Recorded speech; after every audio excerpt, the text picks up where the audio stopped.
Well, hi, once again. Thanks for being here. And this is another episode of Unstoppable Mindset.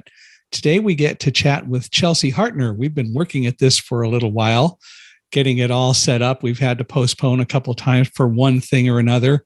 And we can't even blame the weather, although it's always fun to try to do that. But nevertheless, here we are. And Chelsea works in the world of diversity, equity, and inclusion. I'm looking forward to having lots of chats about that, dealing with neurodivergence, looking forward to chatting about that and anything else that Chelsea wants to talk about. So Chelsea, welcome to Unstoppable Mindset. Thanks for being here. Hi, thanks for having me. I'm excited to be here. Well, then let's just start by you telling us a little bit, as I love to do, about you growing up, where you came from, and all those usual kinds of things that kind of got you started where you are. Yeah, absolutely. So I'm born and raised in Michigan. I have stayed here pretty much my whole life. I've done some travel, but other than that, the Great Lakes keep calling me back. So I stay in this area here. I grew up, I was born in a city called Grand Rapids on the west side of the state, closer to Lake Michigan. You said you've been there? Mm-hmm. I did a speech there several years ago. The Lions Club sponsored me to come and do a speech, and there were some celebrations going on. I think it was around September 11th, actually, and it was a Boy Scout function, but they had me come and speak. So yeah, I've been there. That's awesome. Grand Rapids is one of my favorite cities still. I wish I never left, but got to move where your parents take you when you're a child. So yeah, eventually, those parents. Yeah, those parents. But eventually, I ended up moving to a small town in mid-Michigan. And that was pretty much where I was born and raised, which is, it's called Owasso. It's a small town just in the middle of the state.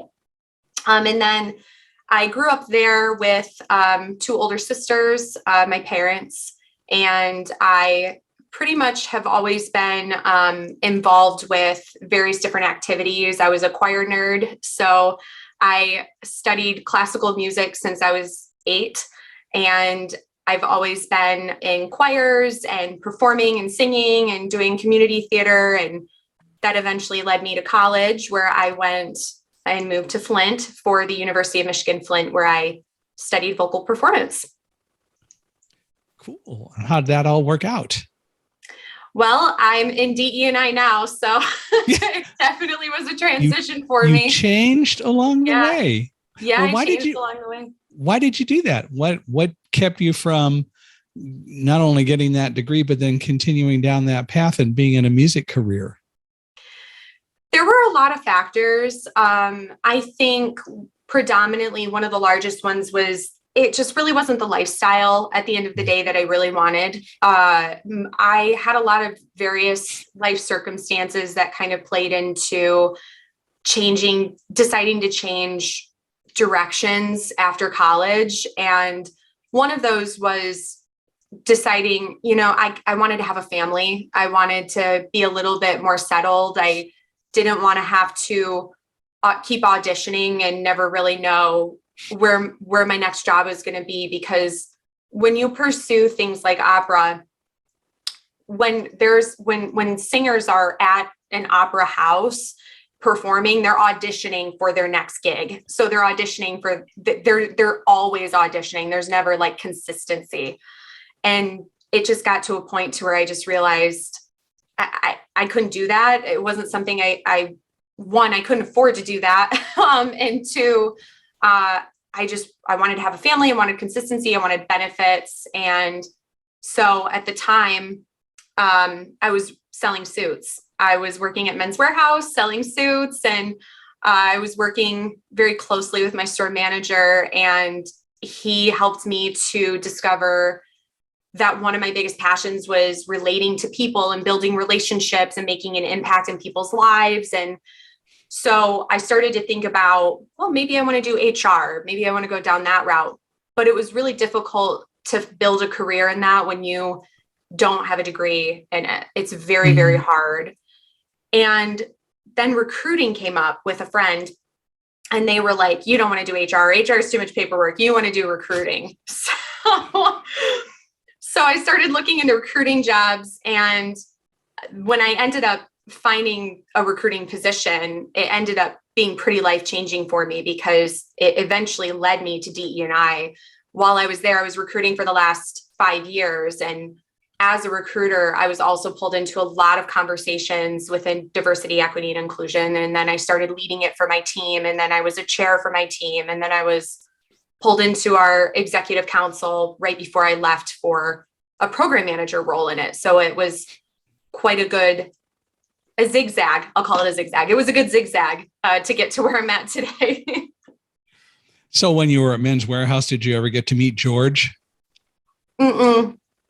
No, he sadly was no longer there when I was working there. Yeah. I've heard so many good stories about him though.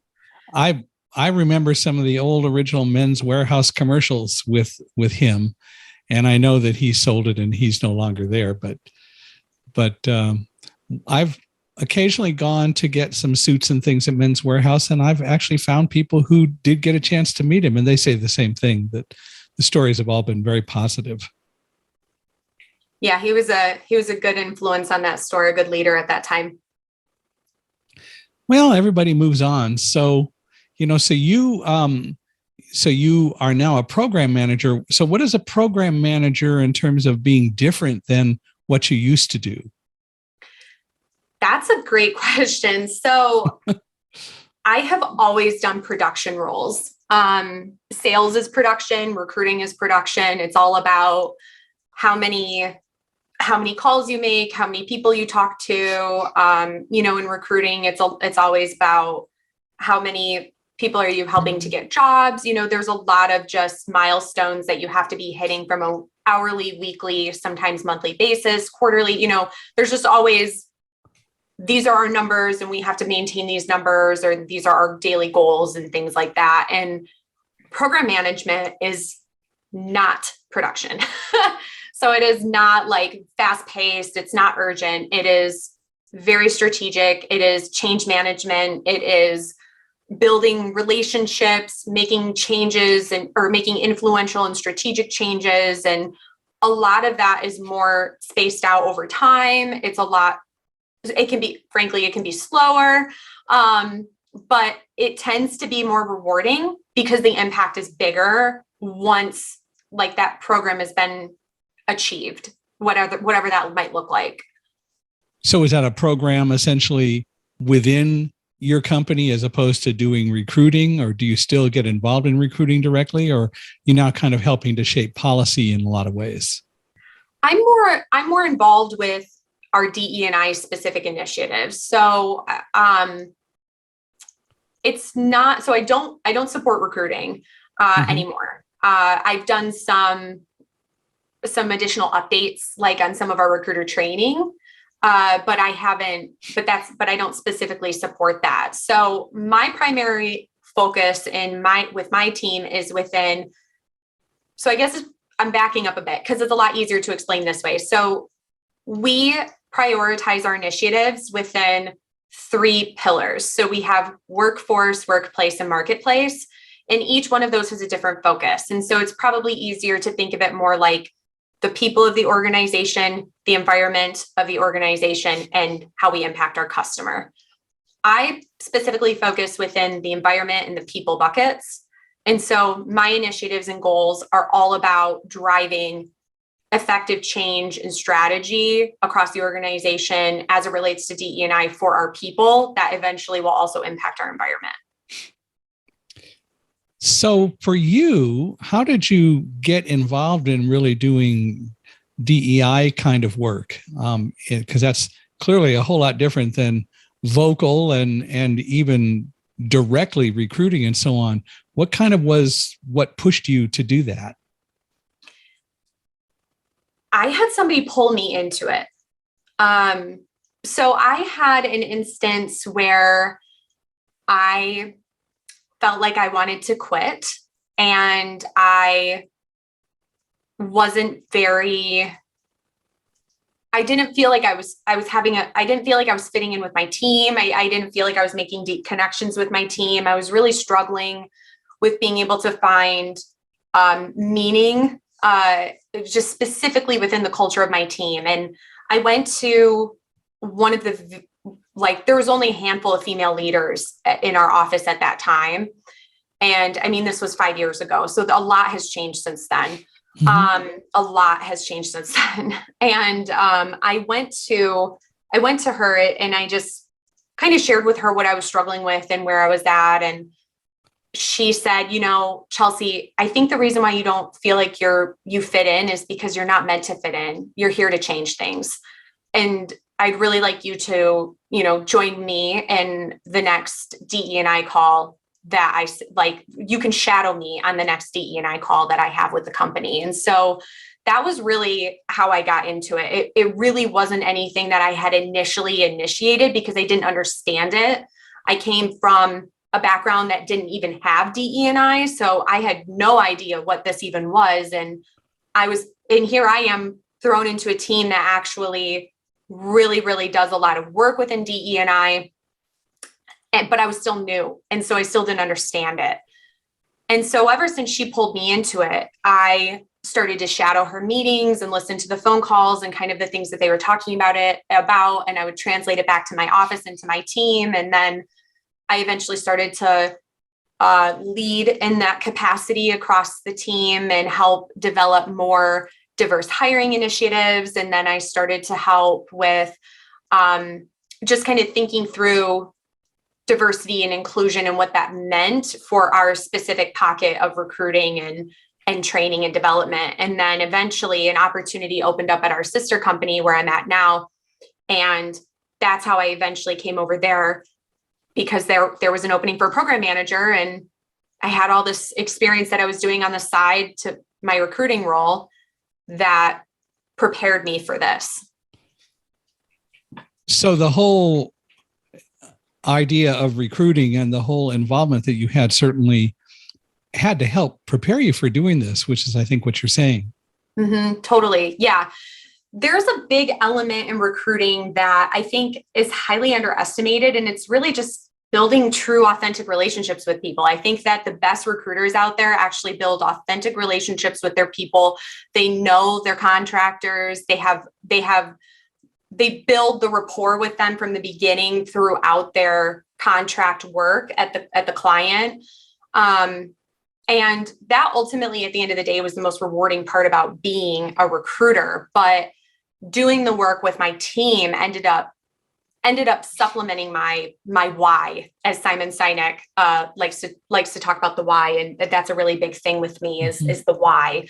And for me specifically, it got to a point to where I felt like I had really mastered recruiting. I felt like, okay, I'm good. I've hit some milestones. I've won some acknowledgments here, but I think it's time for me to look and see what else I can do that makes a bigger impact. And my why changed for me in those 5 years of recruiting from making an impact with helping people find their next career to helping people in the organization find their next career, because I wanted people in the organization to start feeling a better sense of belonging and to feel that there's an opportunity for them across the organization. And so that kind of shifted for me. And that's when I was like, okay, I think it's time for me to step out of recruiting and actually move into this other area. Well, you also mentioned to me when last we chatted, and I think it's in your bio, that you had a medical diagnosis that probably has had some impact on you. Can you maybe talk about that a little? Yeah, definitely.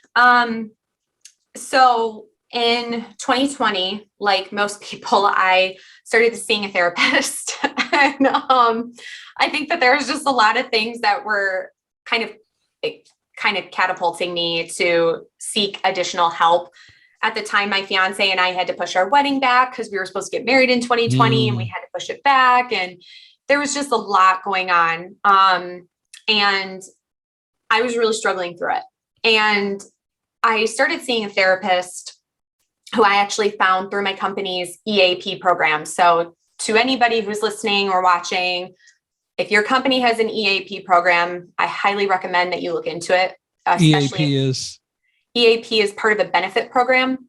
But it stands for. Oh, that's a great. Oh, you got me. I actually don't know what it stands for, like but I can share that with you.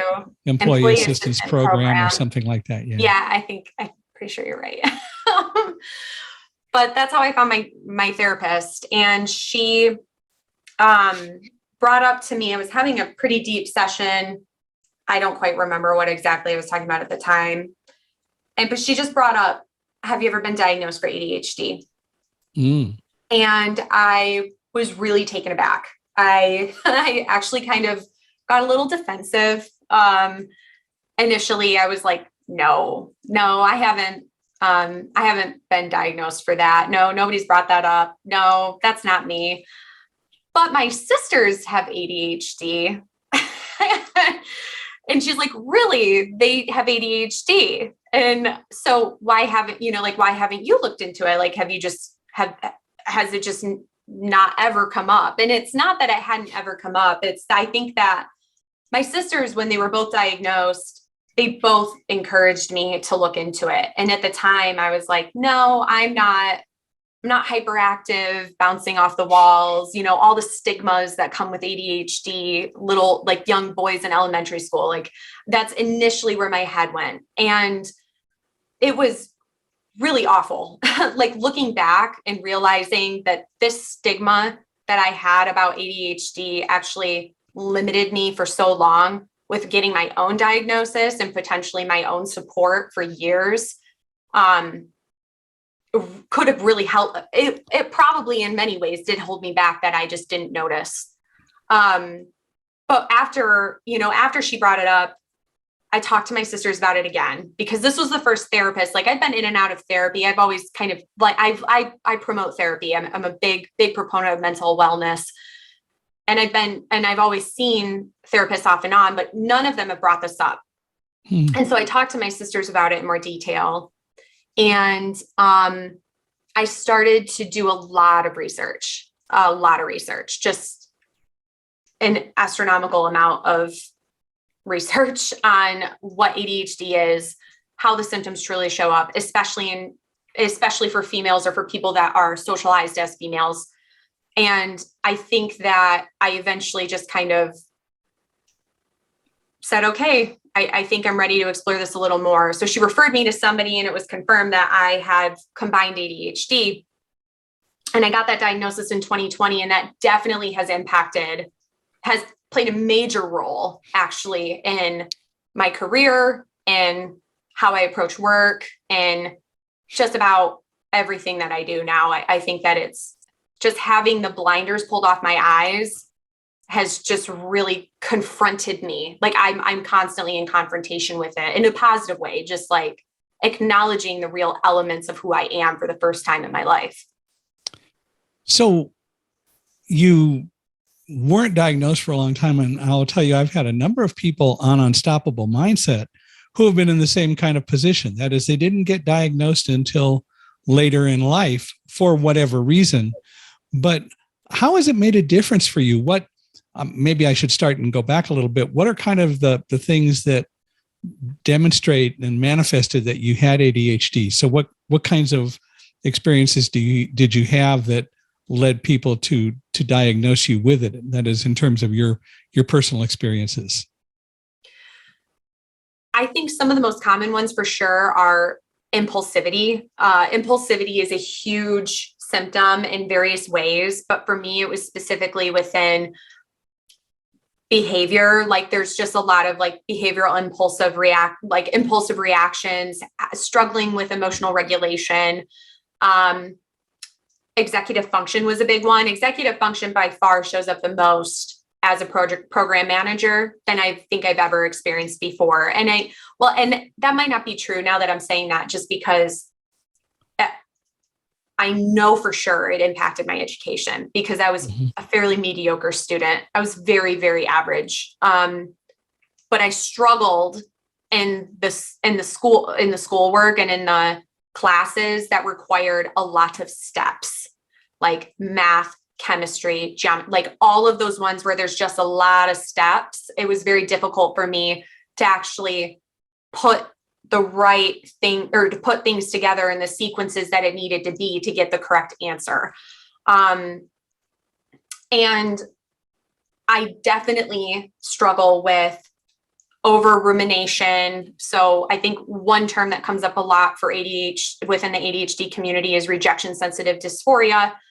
So like having this innate sensitivity to just rejection and just an overwhelm and increased anxiety. And a lot of times, especially within females and people that are raised as females, that we struggle with anxiety and depression. And oftentimes those are comorbidities to our ADHD, but they can often disguise our ADHD symptoms, which is also one of the reasons why a lot of our diagnoses are in our adulthood, when our structure and our systems in place have been jolted, like COVID, for example. When COVID came, all of my structure and processes and system and routine out the window, gone.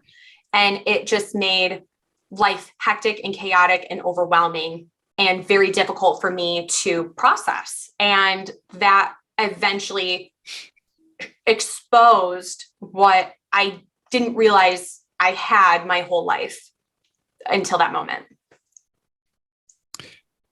Yeah, it's fascinating to hear about it. As I said, I've had other people on the podcast who have talked about it too, and that once they realized and once you discovered what was really going on, it had to bring some peace to your world, I would think.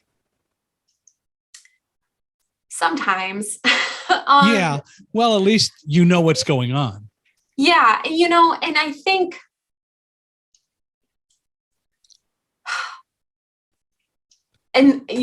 speaking vulnerably, I would imagine, anybody listening that this might resonate with them. I think that initially there was a lot of feelings of shame.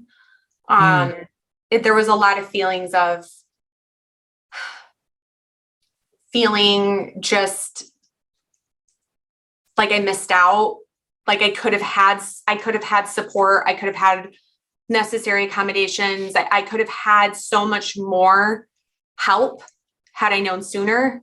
I would have been able to explain a lot of the things that I don't know how to explain and advocate for myself today if I would have known years ago, because I would have lived with it for so much longer. And not that I haven't lived with it this whole time, but in the acknowledgement of living with it. And you kind of go through this period. I've heard other women express this, that you kind of go through this period of almost like mourning, because it's like a total jolt to your identity. Like you don't realize that it really does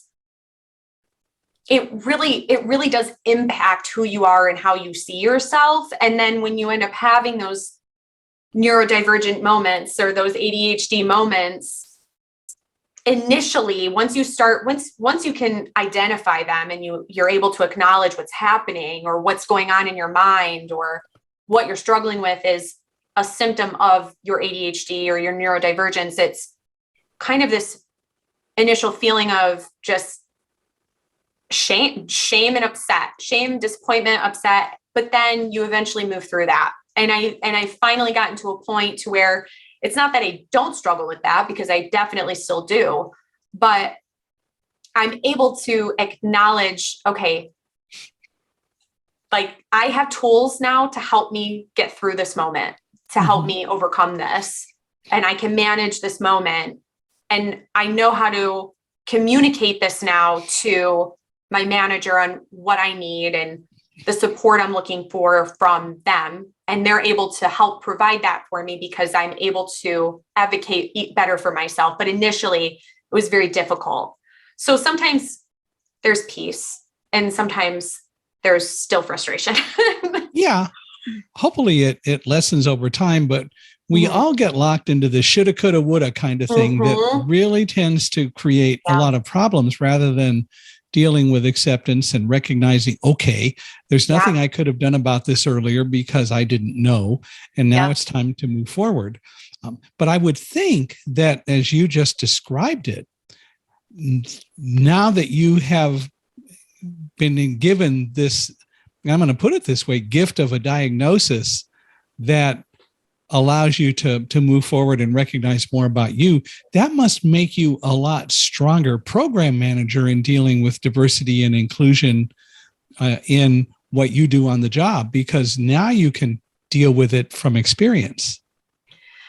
I appreciate that. I hope it does. I mean, that's, I hope that I use it as that, because especially within the disability community, it's so diverse. Like there are so many different layers and intersectionalities that meet within disability. And the fact that really disability is a minority group that can impact any single person at any point in time in their life is astounding. So it's definitely something that has catapulted like the things that I struggle with and what I look at and how it impacts me has helped me be able to be a bigger advocate, a stronger voice for other people with disabilities and other dimensions of diversity. Because there is a different, kind of to your point, there is a different tie to it now. I'm invested in it in myself as much as I'm invested in it for others, but there is a different tie because I can identify a little bit closer to it.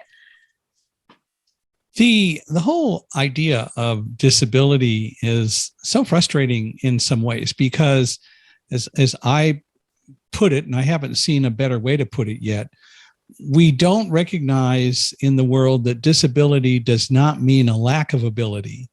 And so unfortunately, if you were to be looking for a job, for example, and say you have a disability, you'll probably just be dismissed because we have such a prejudice about the word, when in reality, disability does not mean a lack of ability. It is a characteristic, but it is only a negative characteristic if we choose to allow it to be, and if we allow others to decide that it's a negative and a problem. Because the reality, what it really means is we're different in some ways, but everyone is different. I love to tell on this podcast that in reality, every single person with eyesight has a disability. You guys are light dependent, and you don't get along well without light in your lives. And Thomas Edison invented the electric light bulb, and the others who were involved in that invented the electric light bulb to hide your disability and give you light day and night. But the reality is it doesn't change the fact that you have a disability, which gets to show up every time there's a power failure or anything like that. Mm-hmm. Yeah, I've heard you mention that on former podcasts. And, and it breaks my heart because I can't say that that's not true, that has not impacted people, because the reality is that the reason why people say that they struggle with disclosing that they have a disability is because of the fear that they could be rejected from a job, that they might not get, that they might not get the promotion that they're looking for, that they might not be taken seriously within their company is very real. I'm really thankful that I work for a company that is very inclusive. We encourage people to come to work as their authentic selves, which is why I am comfortable with disclosing and sharing openly about my neurodivergence and what I need. And that is one of the things, but the fact that other people do experience that in their careers motivates me that much more within this field to continue to pave the way that nobody will ever feel that way wherever I work. Yeah. And the fact is that the barriers start to break down when the person who is different, the person with a so-called disability, is involved in a job and others get to know them. And I realize that the fear and the stigma about disclosing any kind of disability is strong. For some of us, we don't get that option. But the fact of the matter is that once people really get to know us and they accept us, then we have a much greater opportunity to disclose and educate. But the fact is that, again, disability should not mean lack of ability, and we've got to get society in general to accept that, which really means that we all have to work harder to educate and to help people move along and become better and more informed than they are. And so bless you for what you're doing. Thank you. You said two things that made me think. You said, it's my ADHD coming in, so I'm trying to recall right now. So I'm just kind of tracing back a little bit. But one of the things that you said that just really stood out to me, and you said it a couple times now, is it doesn't mean disability doesn't mean inability. And I think that there's a breakdown where a lot of people still struggle with just using the terminology disability. And I think that the more consistent that we can be, and the more visible that we can be, the more we'll continue to just break down those stigmas, break down those perceived notions of what that means. But the other thing that you mentioned was about the more they get to know you, right? And education. What I want to help limit is that emotional weight of education is on the person with the disability to educate their team. Right. Like that's an emotional weight that they should not be carrying. That's something that the leadership team needs to be prepared in advance on how to ensure that they're leading inclusively, and that their team is prepared on how to be inclusive team members to whomever that person is that's joining their team. That's where DE&I comes in to help create policies, but to also help provide tactical tools that leaders can use to build an accommodating and inclusive workforce. I would say that the more comfortable each of us are with our differences, however, then the better we'll feel about being part of that educational process. I do think that in reality, most of us are treated the way we are because of a lack of knowledge, and because there is fear, and I appreciate the fear, but the lack of knowledge is something that we're in the best positions to address and change. Not that we're going to just go out and preach all the time, but the fact is that we're the best teachers if we're comfortable enough to be able to do that. And I think it's something that we do need to look at.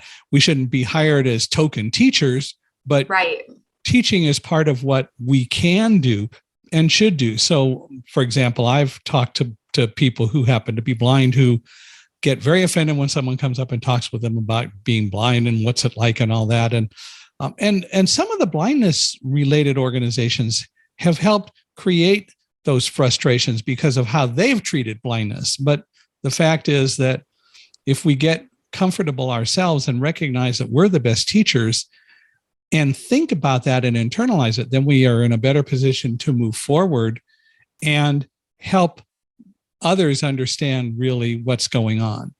And the reason I stick with using disability is, what other terminology is there? People talk about differently abled. I'm not differently abled. The fact that I'm blind doesn't make me differently abled. I'm still able in the same way. I may use different techniques or a different product, but women and men do that all the time. Left-handed people are different than right-handed people in some ways, but you don't call them differently able. Of course, you don't call them persons with disabilities necessarily, although left-handed people are in a minority. But we've got to get beyond being uncomfortable saying it like it is. Yeah. And that's my point, is that the more transparent we can be, the more visible we can be. That's how we break down those stereotypes and stigmas. And I do understand your point in regards to like the education element, because, from somebody within DE&I, there is a lens there where there are certain demographics and certain identity groups that they're tired of carrying the load of educating their allies. Sure. But I do think that there is an element of partnership and collaboration that some people that are comfortable with doing that can do that. But as a person of the DE&I team, we don't want to put that expectation on our people to do that, is more so my point. Correct. It is something that we should want to do and do when we can, but we shouldn't be hired with that obligation in mind. Right. Yep. And that's why it's really great when companies have employee resource groups or business resource groups, because employee resource groups, we'll call them ERGs, and business resource groups, which are BRGs. So those groups of folks, when they have their communities, they're great platforms for helping to drive that inclusive culture and break down those barriers even further, because now you have a community, a group of people within your organization who are speaking loudly for who they're representing and helping to uplift and advocate for what they need. Well, let's really get to a slightly different subject and get to the meat of all this and get to the real realities that we have to face. You have 2 cats. How do they fit into ADHD? They're always demanding. Oh, I love my cats. They love my ADHD because I'm always playing with them. Well, and it's always about attention demand from a cat, right? So it's the same thing. Oh yeah. Yeah, I have 2 cats, Rosie and Cedric, and they're everything for me. I'm definitely a cat mom. Higher priority than husband, since fiance is now husband, right? Yeah. When did you guys get married? We got married in April of 2021. All right. Yeah. So we got married a year later. We pushed it out to the spring. We were originally supposed to have a fall wedding in 2020, and we had to cut the guest list, which was really difficult. We had to cut it quite a lot just because of the requirements in the state, but we ended up having a beautiful wedding in the spring. It was literally the only day the whole week that didn't rain. It was beautiful. That's great. Mm-hmm. Yeah. Well, congratulations. So who has the higher rank in the pecking order, the cats or the husband? Well, he would say the cats. I don't know if I would argue with him. Kind of hard. Cats are pretty demanding. We have one, or I have one. My wife passed last month, so it's pretty sad. But the cat has decided that that I can serve its needs. So I am the main person who carries out the wishes of she who must be obeyed at all times. Yeah. Aw, you've been chosen. Or co-opted. But yeah. Well, so you, in terms of all the issues with disabilities and so on, what really got you to the point of accepting the ADHD and that you really are different and that that's okay? Yeah. So earlier this year, my company invested in myself and a handful of our Enable ERG leads. So Enable is our Persons with Disabilities Employee Resource Group. And we had several people from the globe that got the opportunity to attend Disability In virtually this year. And the whole topic, like every topic that was aired for us to be able to watch virtually, was all about disclosure and visibility, and especially the importance as it applies to those in leadership. So like manager roles, executive leader roles, director roles, like that it's really, really important that, especially when you're in a quote unquote leader role, that you are that much more visible and authentic, because if you're not, then you're not really establishing that it's safe for people to disclose their true selves within the company. And there was a speaker, I wrote her name down because I knew I would forget. And her name is Ebony Thomas. She is the president of Bank of America. I believe a specific group, but I can't recall. I didn't write it down, but she works for Bank of America, Ebony Thomas. And I wrote verbatim because her quote stood out to me. You can't be your best self if you're hiding yourself. Mm-hmm. And that just really, really resonated. Like I think that at that time I was still fighting against who I was, this ADHD, how I was really impacting me, especially as a new program manager, because I was still really new in my role at the time I got the opportunity to attend this conference virtually. And that just like resonated against all the walls of my head and my heart. And ever since then, I was just kind of like, you know what? I'm not doing justice to anybody else that might be struggling with the things that I struggle with, or going through things even bigger than what I'm going through, if I don't just step up and just own this and visibly within my organization. And so that was when things really changed for me. And I just decided, hey, this is who I am. And I have to own it. I have to own it in myself. You internalized it and you made a decision. Mm-hmm. And that's, I think, the biggest key to so many different things. I'm writing a book about fear, and that's one of the things that I talk about is internalizing and making decisions. We're so afraid, and we're taught to be afraid of so many things, unexpected life changes, things that happen to us, and we just create these fears, and we don't learn how to allow our minds to step in and go, wait a minute, do I need to be afraid of this, or can I use the fear to help be a motivator? And can I use it to help me learn more and make more intelligent decisions? Because when we become, as I call it, blinded by fear, we tend to get to the point where we can't make decisions. You clearly went a different way, which is great. Yeah, one thing that I definitely get from my dad is I'm a bit of a fighter. I definitely have never, I've always been, I'm just really good at being able to shift the mindset, especially when it's needed. And I think that I just hit a wall of, I can't continue to be fixed mindset. Like I have to open up. I have to shift this, or I'm just going to continue to spiral in anxiety and frustration. Until I own this and can accept this in myself, I can't expect anybody else to accept this part of me. Like I have to accept it first. I think you put it very well. Mindset shift. It's all about mindset. And it is all about adopting a mindset that allows you to move forward and do what you really want to do.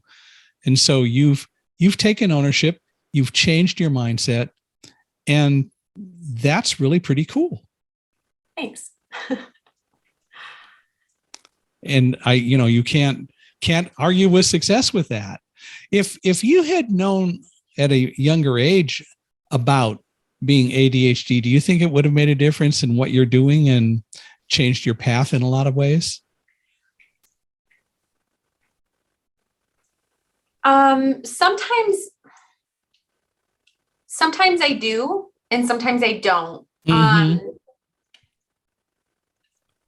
Would I be in DE&I? Would I have ever gone into recruiting and staffing? Like, would I have ever, would I have ever done those things? I have no idea. But some days I think that had I known sooner, I probably would have gone to to a different university. I probably would have stayed in music at least for a while longer. I probably would have gotten my graduate degree in music because I would have been able to stick to it, I think, a little bit longer, just out of what was required for pursuing a graduate degree in music. There's a lot of extra additional work that you have to that you have to build in that. And I think that being and pursuing, especially classical music, there's a lot of executive functioning skills that you don't realize are really needed in that industry and really needed in that field, that had I known sooner, I might have had the toolbox to help me manage. But I don't know. Good point. But I don't know if I would have stayed in music. But would I be in DE&I? I don't know either. Yeah, because again, we get back to shoulda, coulda, woulda really doesn't help much. where you can speculate all day long. Yeah. But the other part about it is that if you really go back and look at your life, you can trace where you are from all the choices that you made. And would you have made different choices? Who knows? Maybe, but you also may have ended up exactly where you are. So it's really just kind of one of those things you can think about, but that's about all you can do with it because you're where you are and you're being successful, which is as good as it gets, I think. Yeah. And I think it's about really just trying, I've heard this phrase before, and I feel really bad when I can't credit people that I hear phrases from. So grow where you're planted. I think that's really instrumental, especially just in general, like, especially when your life took a turn that that you had never intended it to take, right? Like I thought since I was 8, I was going to move to New York and be an opera singer and travel the world. And that was just not what happened when I turned 22, like my life just took a different path. And I think that the beautiful part about being alive and going through the journey of living and of life is through the zigzags of the journey. It's never always going to be a straight path. And I think that there's a lot of growing pains that come through that, but those growing pains turn into beautiful flowers. Like I know it sounds so cheesy. I'm hearing myself say that out loud, but there's a lot of really beautiful things that come from that element of, okay, this was a hard transition for me, but look where I'm at now and look what I'm doing now. And I know that there's going to be another one down the road, but then, I'm going to get over that hill and there's going to be something better on the other side again. And that's just kind of how life seems to happen. Well, again, it goes back to choices. And if you really go back and look at all the choices that you made, you will probably find that even though some of them may have been based on things that were unexpected that occurred, if you go back and look at the choices that you made, you can see why you ended up where you were. And you seem very comfortable with your job. And again, what more can you ask for? Mm-hmm. No, you're 100% right. I can definitely trace back to how I got to DE&I. Like I can identify certain mile markers in my life that were significant enough, that changed me enough to realize the importance of DE&I, to understand it, to understand the various elements that affect various demographic groups and various identities that might hold them back in the workplace, that they might experience versus what I might experience in my lived experience. And those mile markers on this journey have really, really directed me without me ever knowing it. And so to answer to that first question, yeah, maybe ADHD, if I would have known it sooner, my direction would have been different, but there still would have been mile markers that still would have pointed me toward whatever I would have been or could have been. And that at that point in my life. But to your additional point, this is where I'm at now. And this is where I'm meant to be right now. And that's perfectly reasonable. And we all too often tend not to be comfortable in our skins. And we really should look at all the blessings that we have that really brought us to where we are. And a lot of times we might find that we're a whole lot better off than we thought we were. Yeah. Not always. Yeah. But I think it really, it depends on the circumstance. Yeah, but reflectivity and introspection can always help. It also may tell us, okay, here's why I'm not really happy with where I am. And so what am I going to do about it? So again, it still gives you the opportunity to look at life and make decisions. Mm-hmm. Well, I'm full of quotes today, apparently. That's okay. There's a quote by Mary Barra, whom I love and think she's incredible. She's the CEO of GM and General Motors. And she said that, she said before that making or not making not making a decision is still making a decision. It's still making a decision. Absolutely. And that sticks with me because I'm all about that.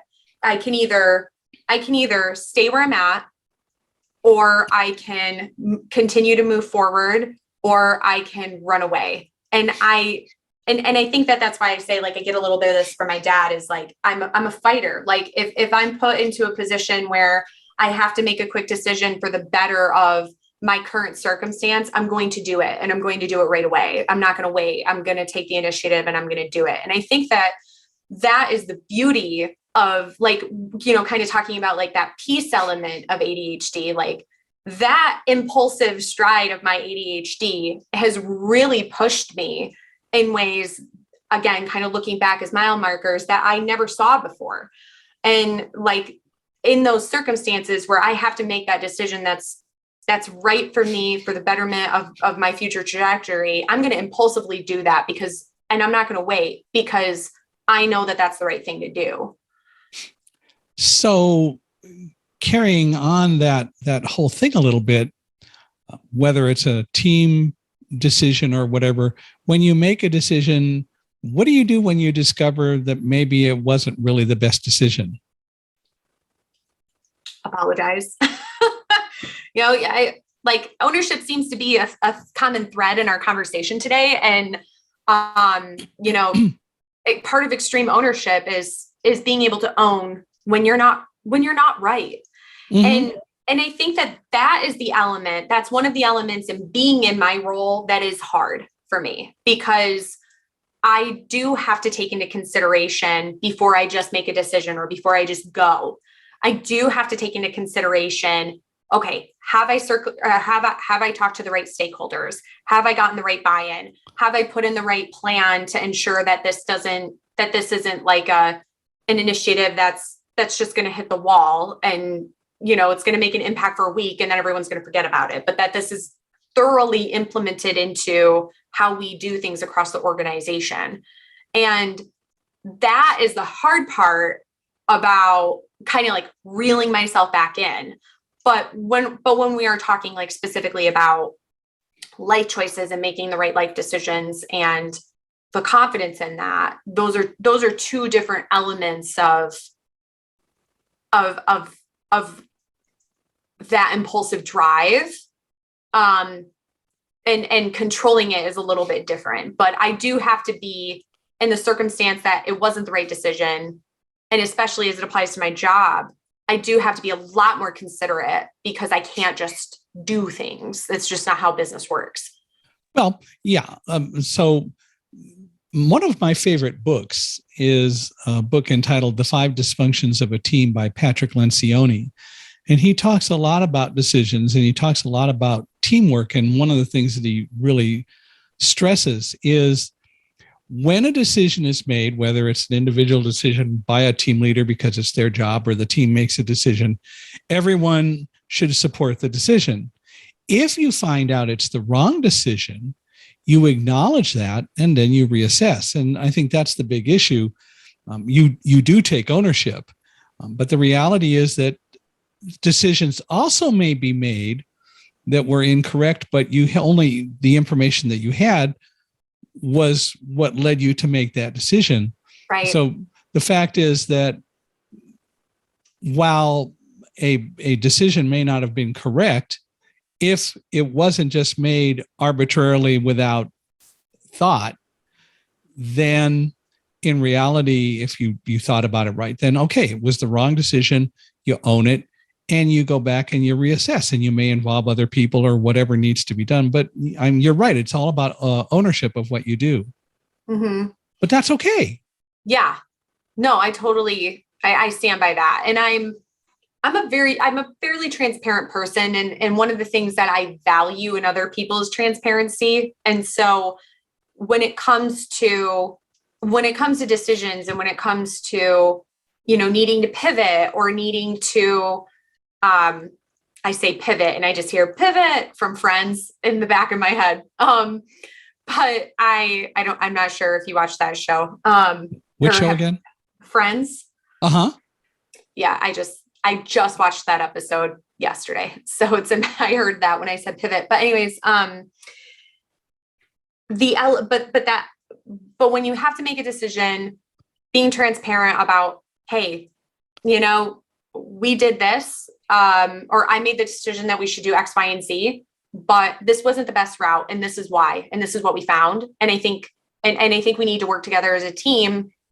Let's work together as a team, take this feedback that we got, and let's pivot. Let's move this other direction. And I think that one of the things that's really nice is there are various different program management styles that are in place that are very, very helpful with that type of management style. And agile is one of them, because you can kind of change as you go. So it's not where you're just like setting in stone, but you're taking that feedback and you're making changes as the feedback comes in to help improve the program, whatever it might be. Yeah, you always need to make informed decisions and be ready to gain and change. If the informed decision turns out not to be the right one, you move on from that and you go do what you need to do. Nothing wrong with that. Mm-hmm. And ultimately leads to a stronger, more intelligent, not only person, but team. And it makes for a much better situation all around for everyone. Mm-hmm. And you get more respected if you acknowledge when maybe there was a mistake that was made. If you're the person who ultimately has responsibility, you say, okay, didn't do that right, or there was a problem. Doesn't matter whose fault it was. It may not have even been something that was directly your fault, but you own it. You go back and you deal with it. Mm-hmm. I've always respected leaders that have upheld an extreme ownership mindset. And I think that some of the best mentors and leaders that I've worked with have maintained that. Right. What if you had to give some advice to hiring managers who are knowingly thinking about employing someone with neurodivergence, what would you say to them? So if I'm talking to managers who are specifically hiring somebody with neurodivergence, the number one thing that I'm going to recommend is that they do some research. They need to identify, like, especially if somebody's disclosed specifically what they have, like if they've disclosed, hey, I have ADHD, or they've disclosed, hey, I have autism, or, whatever element that is, they need to start doing some of their own research, but they also need to be working hand in hand with the HR team to ensure that they're providing the right accommodations in place for that person.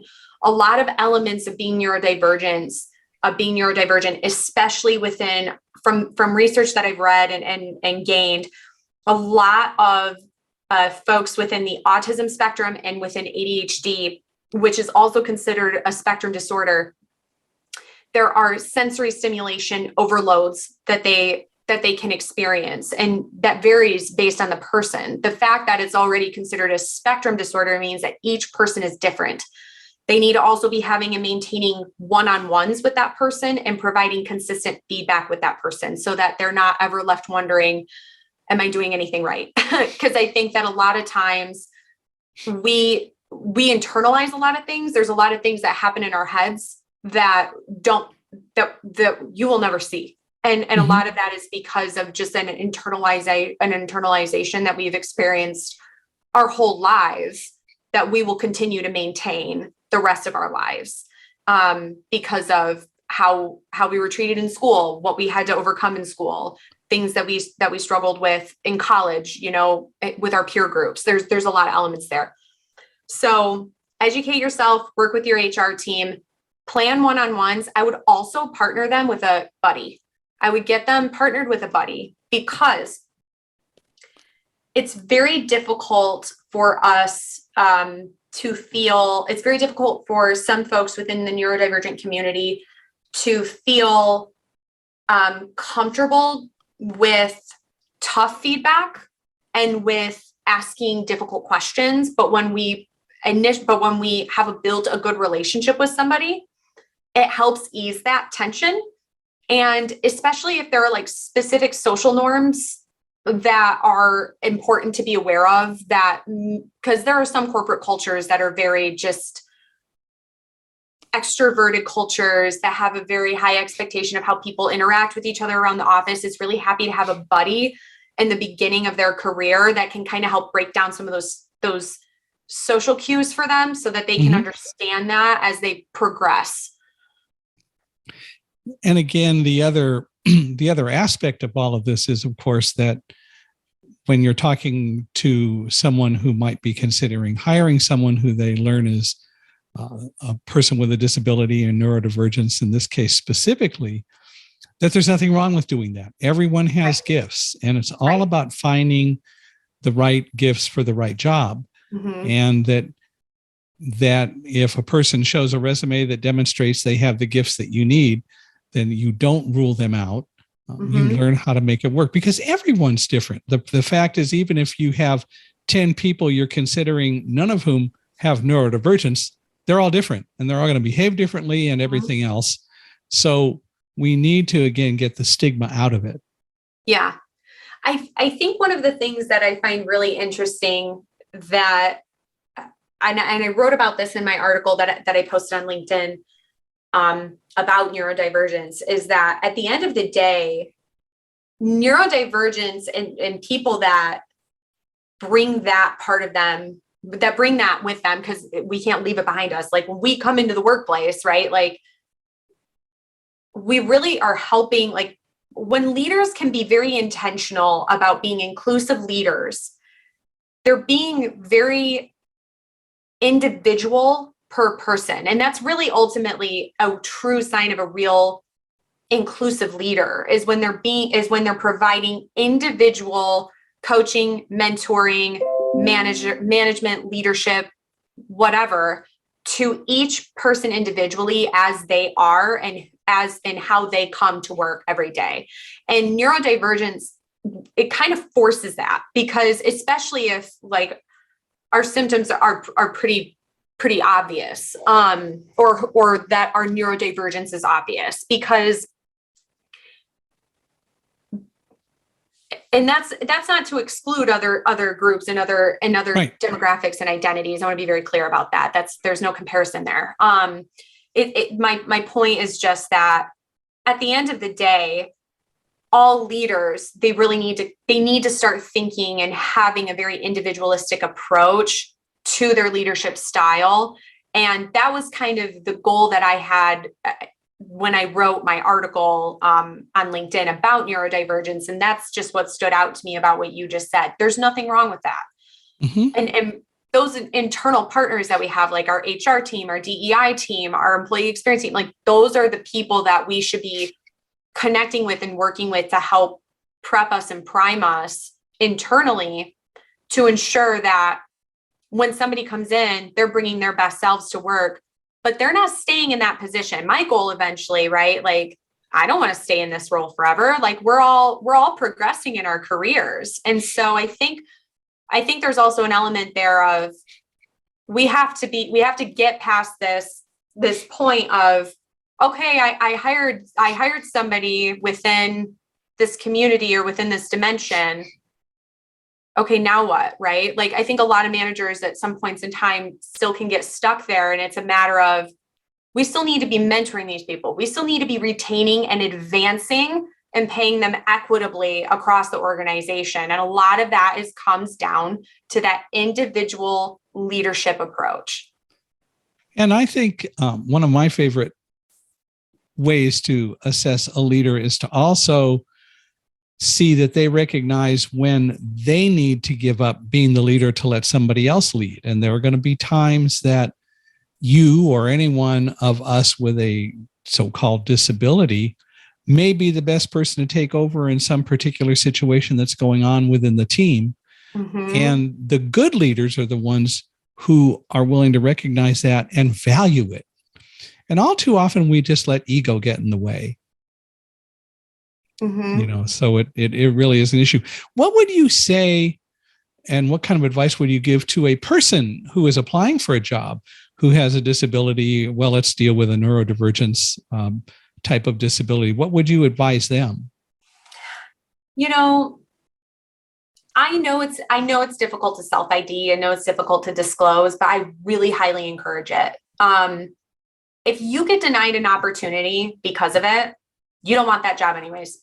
Yeah. Like flat out, you don't want that job anyways. You want to work at the company that when you disclose, they're going to take it seriously and they're going to prep their managers and your new team for you to be a part of the company.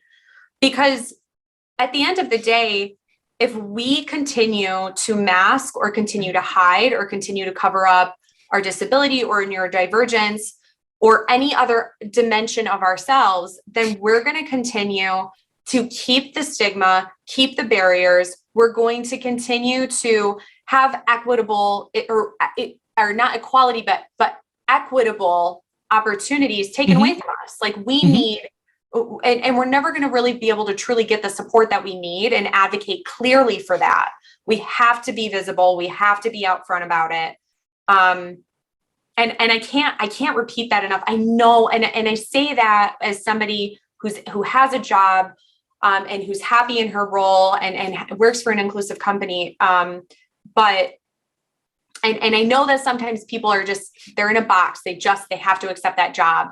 But I promise you that there are a lot of jobs hiring right now. Like, come work for my company. Like you don't need to settle for a job that isn't going to respect you if you disclose that you have a disability and they pull that job from you because of it. And I've had that happen to me, but I've learned that here's the other thing to do. I took a Dale Carnegie sales course, and my wife reminded me of this once when I was applying for a job, which is to do exactly what you said, to disclose the fact that in my case, I happen to be blind. But remember that blindness, neurodivergence, disability in general is a perceived liability. It isn't really a liability. It's a liability that people have created. And so the thing to do is for a person, when they disclose, is to also be prepared to, or come right out and say, and here's why that's a value to you, the employer. Ooh, and here's what I bring to you. I did that once when I was applying for a job, and I talked to my wife, and I've told this story before, but we were talking about it, and she said, "You're a dummy." And I said, "Why?" Because I was talking about, do I disclose I'm blind? She said, "You always said turn perceived liabilities into assets." And when I went off and I wrote the cover letter for the resume that I sent, I specifically said, I happen to be blind. And the value is, for me, I've had to sell all my life just to be able to survive without going through the entire detail of it. I finally said at the end of it, so do you want to hire somebody who just comes into the office and sells for 8 or 10 hours a day and goes home? Or do you want to hire somebody who truly understands sales for the art and science that it is and sells 24 hours a day as a way of life? You turn perceived liabilities into assets. And the value of that was, by the way, for me personally, I was called 2 weeks later and they said, because of that, we want to talk with you and interview you. And I ended up getting a job and working there for 8 years. So, the fact is that it's a perceived liability most of the time for any of us. Is it a perceived liability if a company is on the second floor and a person in a wheelchair is applying and there are no elevators or anything to get them to the second floor? Well, that's not a liability, but it is something to deal with. And the company can either choose to or not. And the reality is it should still figure out a way to deal with it. It's still a perceived liability. Mm-hmm. I love that. I love that so much. It's something that we all need to deal with. Well, this has really been fun. You wrote an article. Tell me real quickly about the article and how can people find it? Yeah. So I wrote an article called Neurodivergence Leading Nature's Specialist Thinkers. I wrote it on LinkedIn. Probably, I tend to write a lot of thought pieces for my company, but this one was the hardest one I've ever written. It took me months to finish it, and I started it in February of this year, and I didn't really finish it until October. And a lot of it was just because I have a lot of personal anecdotes in it. I share a little bit about my own journey and my own story, and it was really hard for me until, I was able to step into that ownership mindset of I'm neurodivergent, this is who I am, until I was able to step into that. And again, it was attending disability, and that really pushed me to do that I was able to actually complete this article. And it's all about leading and the first bit of it is about neurodivergence. What is it, right? Mm-hmm. Like defining it. And then I talk a little bit about my own personal experience within companies and various roles that I've had throughout my time or throughout my life. And then I talk about just some things for leaders to consider, for managers to consider if they're hiring people with neurodivergence. I wrote this article with the mindset that, or with the thought in mind that there are a lot of companies that have goals around hiring people with either disabilities or neurodivergence or whatever, insert the identity right into that.